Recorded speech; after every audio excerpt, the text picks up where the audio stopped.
Complex 1 is like no other launch site in the world. We literally started on a green field here in Mahia Peninsula, built one little pad and a small integration facility, and now we have 2 pads, a number of clean rooms, making a world-class launch facility.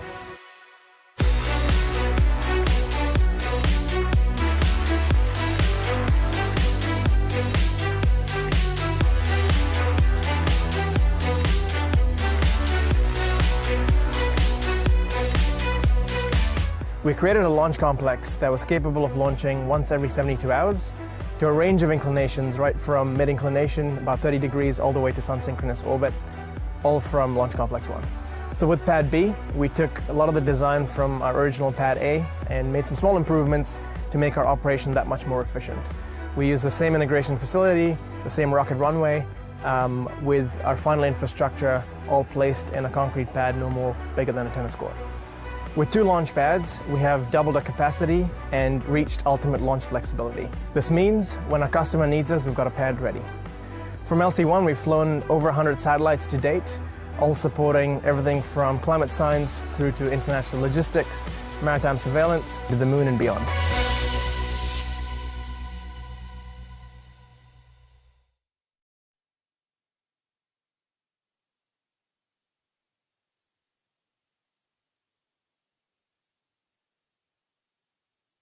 S-band has switched to high powerful flight. Stage LD mission. LD stage. Proceed with sequence 57, these stage terminal checks. Proceeding with sequence 57.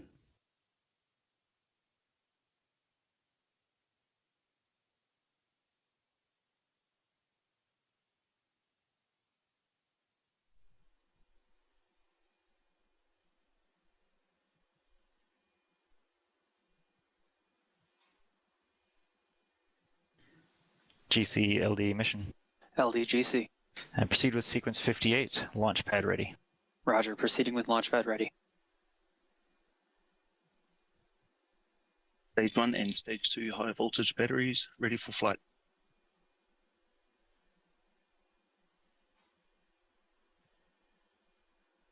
All engine blips are nominal, all engines are ready. LD stage mission. Stage LD. Stage terminal checks are complete. Copy, thank you.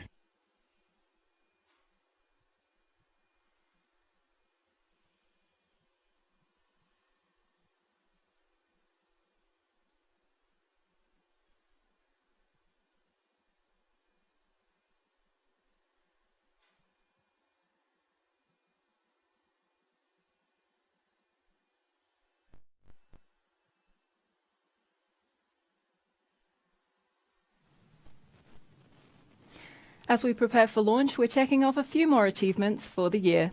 2022 has already been packed full of milestones. Our first launch from Pad B in February, our first helicopter catch recovery mission there and back again in April, and the success of the capstone mission to the moon for NASA, the first step in the Artemis program in July. Today's mission is also a landmark for our Electron program, including the 300th Rutherford engine we've flown to space and the 150th satellite delivered to orbit.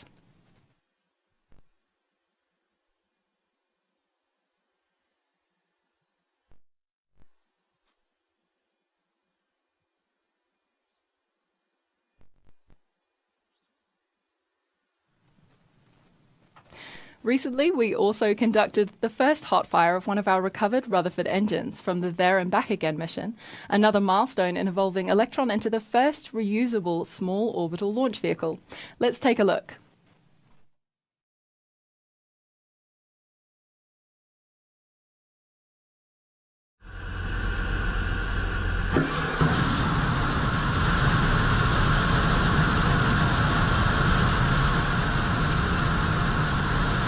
The movement of that engine is just part of our nominal test profile. With this milestone now complete, the next recovery mission is coming up later this year, and yes, we are bringing back the helicopter. So stay tuned for more details on that mission. We can't wait to share. Speaking of milestone achievements, earlier this year, Rocket Lab held a groundbreaking ceremony for our new neutron production complex and launch pad, which, as mentioned before, will be in Wallops Island, Virginia. Neutron is Rocket Lab's next-generation launch vehicle in development, designed to lift 8 tons of payload and to provide a tailored launch solution for satellite mega-constellations. As a reusable rocket, Neutron is designed to land back on the launch pad after a mission, and from there it would be returned to the production complex for refurbishment and reflight. While today's mission will lift off from Launch Complex 1, we'll soon be seeing a different view as we prepare for our first mission from LC-2 in Virginia. That mission, for our friends at Hawkeye 360, is currently scheduled for launch in December, and we cannot wait to see Electron headed to space through Virginia skies. With that mission, we'll be launching Electron from a total of 3 pads, supporting a rapid launch cadence and offering our customers flexibility over their launch location and orbits.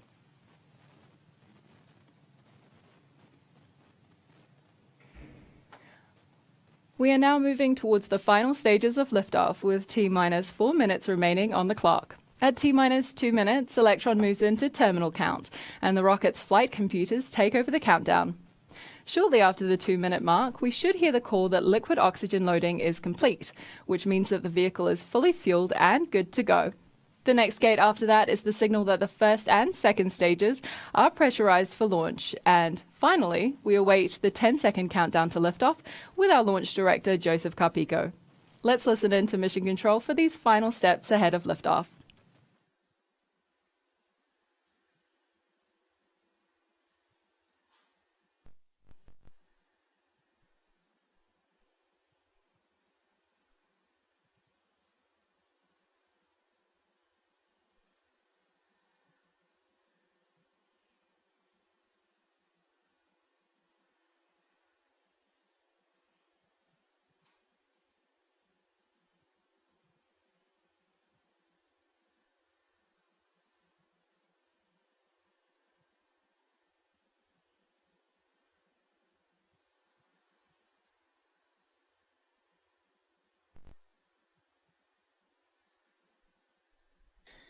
It's LD to all stations on mission. From now on, there should be no red flags on your critical LCCs. VCON LD mission. LD VCON. Confirm all expected flight computer ASGOs are green. Confirmed ASGOs are green. And please lock the auto sequence and confirm. Confirmed auto sequence is locked. Okay, we're go for auto sequence start at T-minus 2 minutes. LD is go for launch. LD Shadow, confirm go for launch. LD Shadow is go for launch.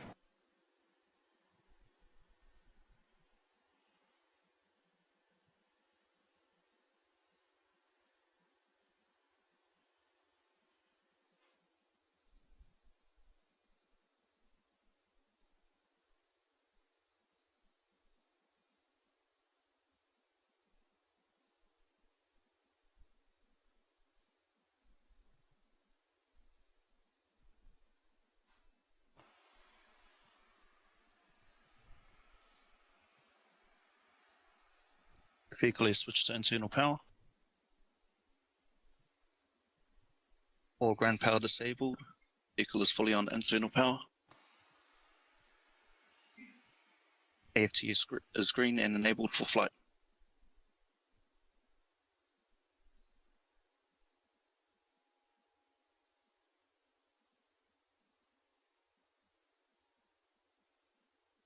Locks load complete. Lock system in recirculation.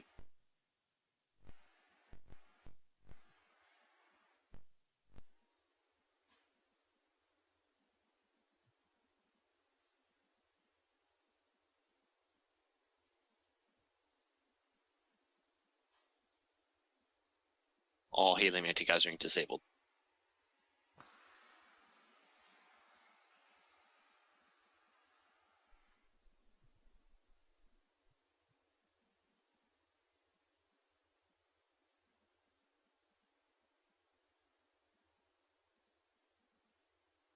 Stage 1 and Stage 2 tanks are pressed. High flow engine purge enabled.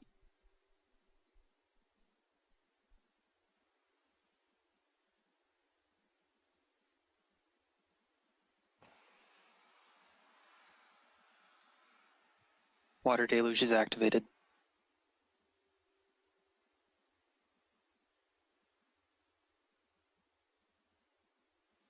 T-minus 20 seconds and counting.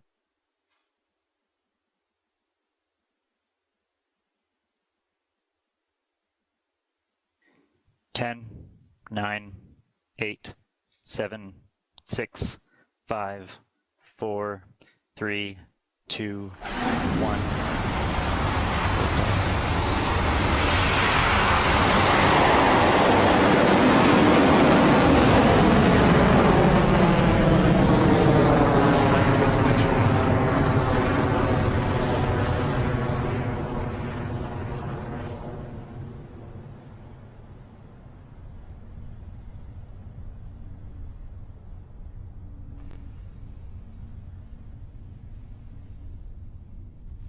Stage 1 propulsion is Our done. 30th Electron has taken to the skies, having successfully lifted off the pad at Launch Complex 1. You can see the distinctive shape of the Mahia Peninsula below as the vehicle is on its way to space, carrying our 300th Rutherford engine and 150th satellite.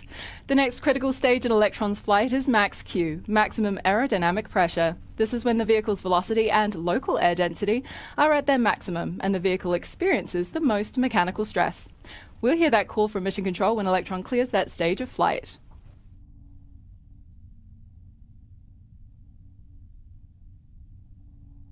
Clear max Q.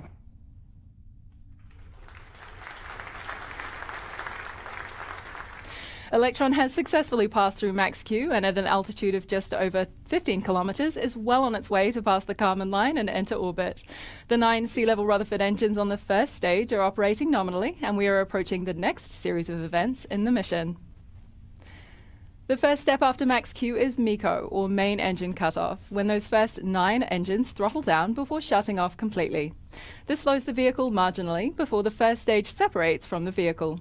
Once this is complete, the second stage space-optimized Rutherford engine ignites to take the payload and kick stage the rest of the way into orbit. These 3 events happen in quick succession, so keep an eye out and listen in for the call from Mission Control. MECO in roughly 30 seconds.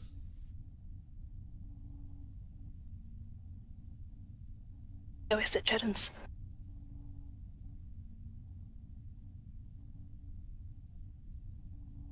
$15 seconds to MECO.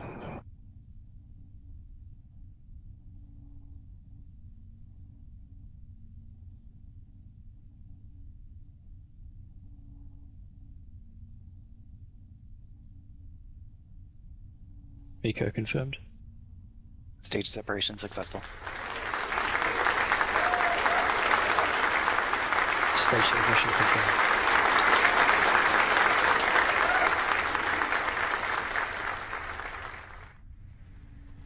Done, done, and done. With that, we've confirmed MECO, stage separation, and ignition of the space-optimized Rutherford engine on the second stage.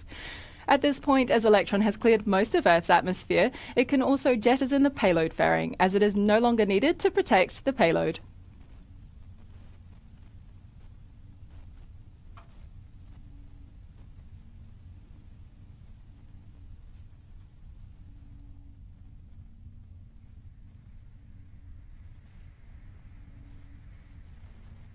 You can see it there on your screens. Electron's fairing has now been ejected, with the 2 pieces falling away. Electron's second stage is continuing nominally on its way to orbit, carrying its inspective payload, which is now exposed in preparation of deployment. The vehicle is currently reaching speeds of more than 8,000 kilometers per hour and at an altitude of 131 kilometers.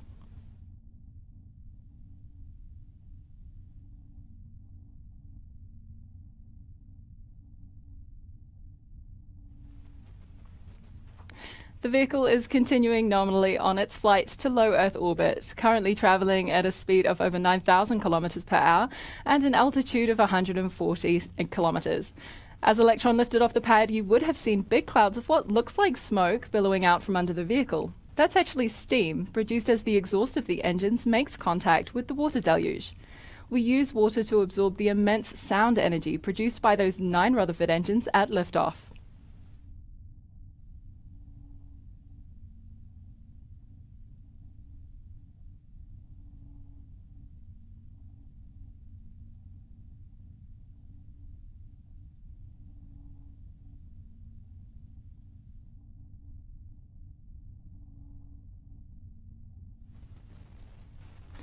We're now almost 5 minutes into the mission for the Owl spreads its wings, our Electron flight for Synspective. The vehicle with payload is travelling at a speed of over 11,000 kilometres per hour, currently at an altitude of 176 kilometres, well on its way to low Earth orbit. The low Earth orbit zone, often noted as LEO, is classified by having an apogee of less than 2,000 kilometres, or approximately 1,200 miles. Stage 2 propulsion holding nominal.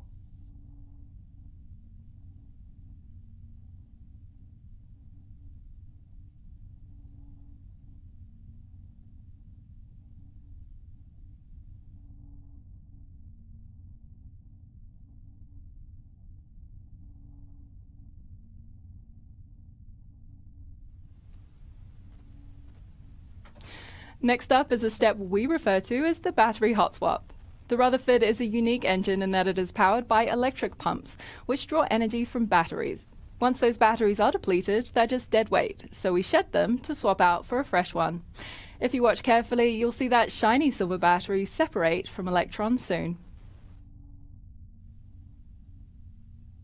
HVB battery discharge holding nominal, approaching hot swap in roughly 30 seconds.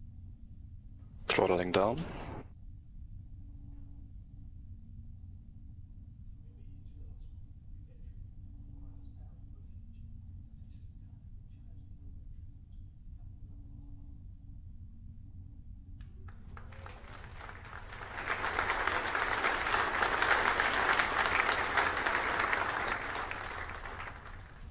You might have seen it there. Battery hot swap has been successfully completed, and a new battery is powering the second stage onto orbit.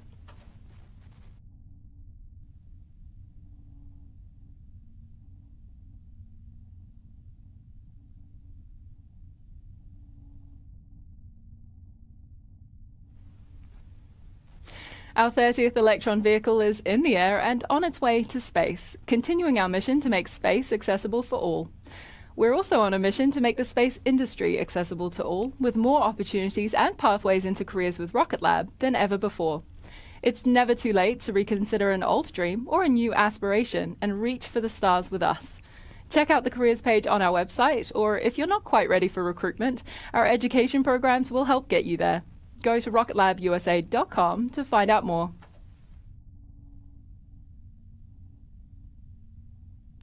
HVB battery discharge holding nominal.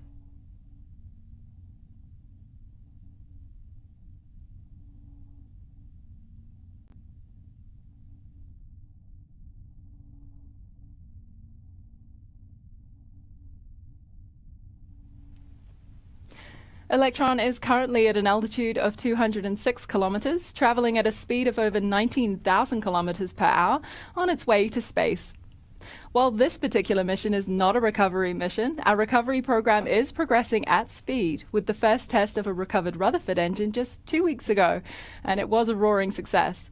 We're looking forward to the next 30-minute missions and beyond, perhaps even flying fully reusable hardware to improve sustainability and value for our customers.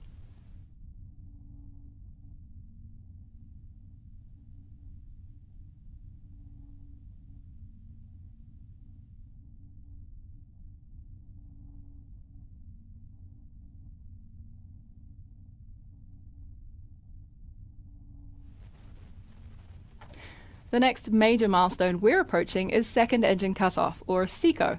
Just like MECO, our space-optimized Rutherford engine on the second stage will throttle down ahead of separation from the kick stage, which takes the payload to exactly where it needs to go.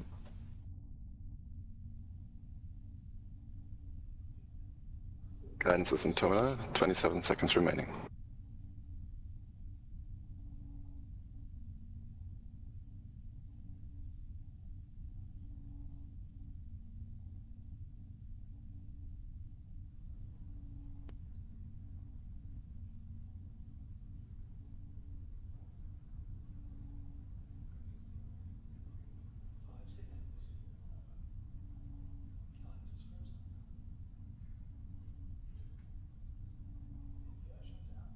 SECO confirmed. Nominal transfer orbit. Stage 3 separation confirmed.